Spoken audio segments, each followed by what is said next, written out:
back to Wrestling Fun with Father and Son. I'm Father Matt, and this is Son Kai. And this is the week that was WWE. This is Smackdown. Yeah, Smackdown, 6th of the 8th, 2019. I think before we get into it, we will say about the schedule for next week. Obviously, it's SummerSlam this Sunday, and next week it's quite a busy week for me, work-wise, so it's going to be very difficult to fit these videos in, but we will do it. Obviously, Saturday is NXT TakeOver. I think it's Saturday, so Sunday we'll put the reactions out for that.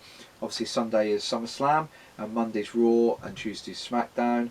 The only day I've got off is really Wednesday, so we're going to have to sort of watch we're going to have to watch SummerSlam, we're going to have to watch Raw, we're going to have to watch Smackdown, we'll have to watch it all in sort of bits and pieces, I think, and then try and get all the videos out. Obviously the first one will be the reactions to SummerSlam, followed by the WWE Raw and Smackdown. I might potentially do a cut down version of Raw and Smackdown, I'm not too sure, and then put that all into one video. It depends what happens. There might be a bit too much to do that, so I might just keep it to 3 videos. So I think Wednesday I might do it so that we have the SummerSlam reactions and Raw on Wednesday, and then I might record the video Wednesday for Smackdown and release it Thursday, just so there's no sort of overwhelming of videos, because if not there will be so many videos. But like I say, they will come next week at some point.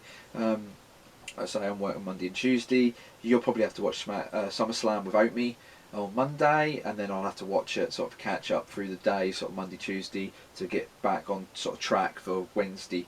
But anyway, Smackdown, 2nd of the 8th, 2019, started with a Charlotte Flair promo about Trish Stratus.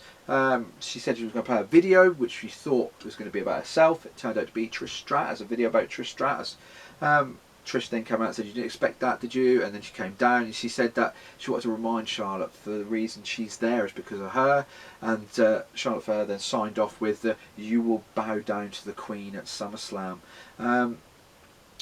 And then Trish Stratus slapped Charlotte, and then they sort of parted ways, and that was how they sort of ended that. It was Goldberg's music that was playing through the speakers to the audience. They went to the backstage sort of locker room door with the security guards for the door to open, only for who to come out? Dolph Ziggler. Yes, it was Dolph Ziggler, obviously mocking Goldberg. He came down, did a bit of the entrance. Yeah, he done HBK, now he's doing Goldberg. Yeah, he's sort of mocking the people. He used to do that gimmick before, he's now kind of doing it again. He was going to have a match against Ray, but before the match he attacked Ray and took him out, so it didn't happen. He did a promo then about legends, about how he's taken out all these different legends, and that basically it might be Goldberg's last match now at SummerSlam, which I don't know if it will be or not. We'll see. I think while we're on the subject of that match, I think that Goldberg's probably going to have a bit of a better match than he did with The Undertaker, because Dolph Ziggler's light, he's young, he can get him up, he can do some things with Ziggler, so hopefully... Jack Hammond's yeah. So Goldberg got busted open at Super Showdown. yeah, he did, yeah. Anyway, after that, sort of Ali came down to check on Ray, and then Dolph Ziggler and Ali had a match. Ziggler won with a super kick, and that was kind of it. Next they had a backstage interview with Roman Reigns, talking about the attacks. Not really much to that. Next we had a women's match between Natalya and Ember Moon. The end of that match was a count out because Natalya applied the sharpshooter to Ember Moon. She wouldn't break it on the outside, only for Bayley to come down and do the save, and then Natalya backed off. Next we had the KO show, and his guest was Shane, the best in the world, McMahon.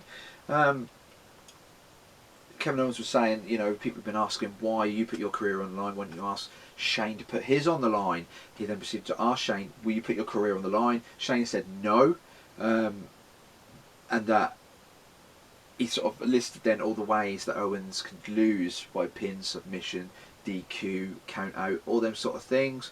Then they sort of said, let's have a preview for Elias then to attack. Shane got the cheap shot in, and they sort of brawled outside. Owens threw Shane over the desk, didn't he? Then Elias and Owens sort of brawled on the desk for then Owens to do a stunner to Elias. Shane then took out Owens, only for then him to throw the desk over on Owens. He then got a chair, put it on Owens' face, and did a run-up drop kick. Hopefully I've explained that, because it was quite an intense, complicated sequence, so hopefully you've got the gist of that. So yeah, they sort of hyped this up. We've done a predictions video. We said in the predictions what we thought was going to happen. So if you want to see that video, I'll put the link at the end of this video, so you have to check that out. It's getting quite good steady views. I think it's one of the highest viewed videos we've had in the last few months, to be fair. Kai, I think, was doing really, really well there. Next we had Sami Zayn come out and do a promo about Aleister Black. No Black in the back section this week, because Black was out already on the stage. He was laying down with a microphone saying about the SummerSlam match, because in our predictions video we forgot to do that match. In a way, I'm glad we forgot to do it, because now it's sort of, maybe we knew. Yeah, Black was on his little sort of, I don't know what you call it, it's sort of like a base that sort of lifts him up, doesn't it? He had his microphone saying about, we'll have the SummerSlam match now. So they had that SummerSlam match on Smackdown.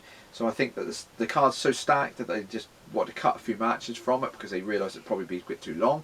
They had that match. It was an okay match. It wasn't all that it was cracked up to be fair. So, Aleister Black got the win, and that was basically it. He had his fight. Next we had creepy Shelton Benjamin being asked these questions, looking around, doing a smile, and that's it. It's really weird. I don't understand where they're going. Hopefully that will all be revealed, and they won't just dump it like they normally do with gimmicks like this. Next we had the Fireflies Funhouse that made its return again. Huskus the big boy was stuffing his face, wasn't he? He was very hungry. He had candy and chocolate. Yeah, he did, yeah.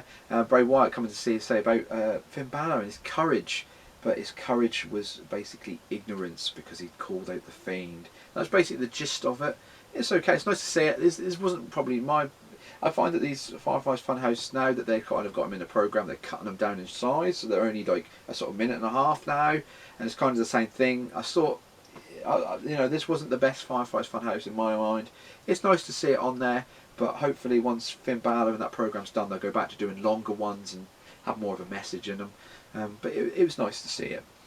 Next we had Chad Gable backstage. Had a bit of an altercation with Elias.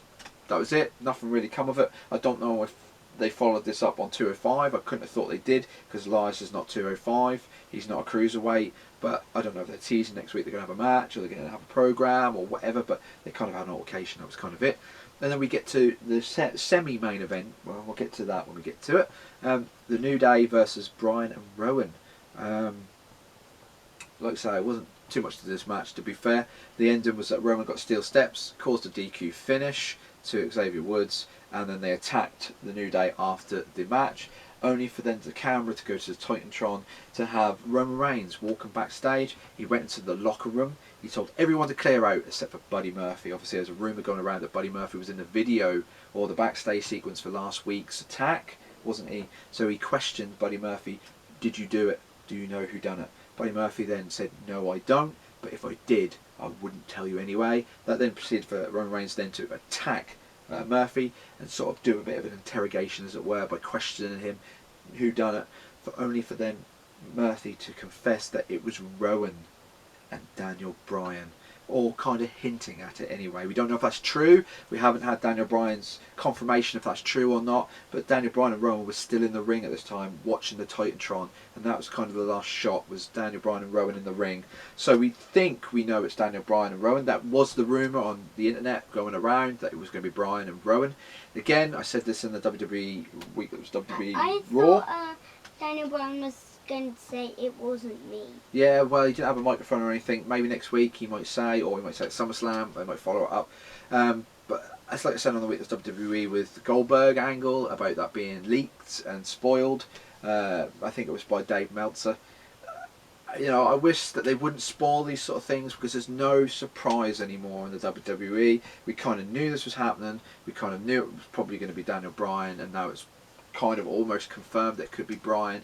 And like at Goldberg, it was going to be Goldberg Ziggler. They already spoiled that, and then there's no surprise. You know, the crowd reaction's a little bit muted, I thought, especially on Raw with Goldberg. I don't think the crowd were really into that as much. I think if it was a complete surprise, I think the crowd would have gone mental, but they didn't, because they kind of knew it was coming. You know, the fans nowadays, they go on the internet, they see these rumours, they know what's going to happen. That's why they chant for things before they happen on the programme. But you know, like, hopefully one day they'll be able to do something that is completely unpredictable, but with the internet I can't see it happening anytime soon. Anyway, that was the week's WWE Smackdown. Again, an average show to me. That Roman Reigns angle is quite good. I'm quite interested in that angle, but I think it should have really gone for the whole 3 or 4 weeks of for the SummerSlam build-up. It should have went for 3 or 4 weeks, or they should have built it up longer. Then 2 weeks and it's done. or whatever. You know, when they did this storyline before with Stone Cold Steve Austin and Rikishi and The Rock and all that stuff, he got taken out in a car, and that was a long period of time before we knew who it was. And they built that up. They could have done the same thing here. They didn't. But we'll see. We'll see what happens in the future going forward. They might still have more attacks with Daniel Bryan sort of being questioned by Roman, and an attack might happen, and that might not be him. So, you know, we'll see. Anyway, this video, please like, comment and subscribe. I'll leave all the social media links in the description, and hit us up there. And we'll see you in the next video, which will be NXT. Oh, actually, that'll be the unboxing video. Unboxing coming on Friday, Sunday for NXT TakeOver reactions, and then we'll see you next Wednesday for SummerSlam reactions and week of WWE Raw, and then Thursday it'll be the week of WWE Smackdown. I think that sounds like a plan. So yeah, so I'll say goodbye, and say goodbye, Kai. Goodbye. Goodbye.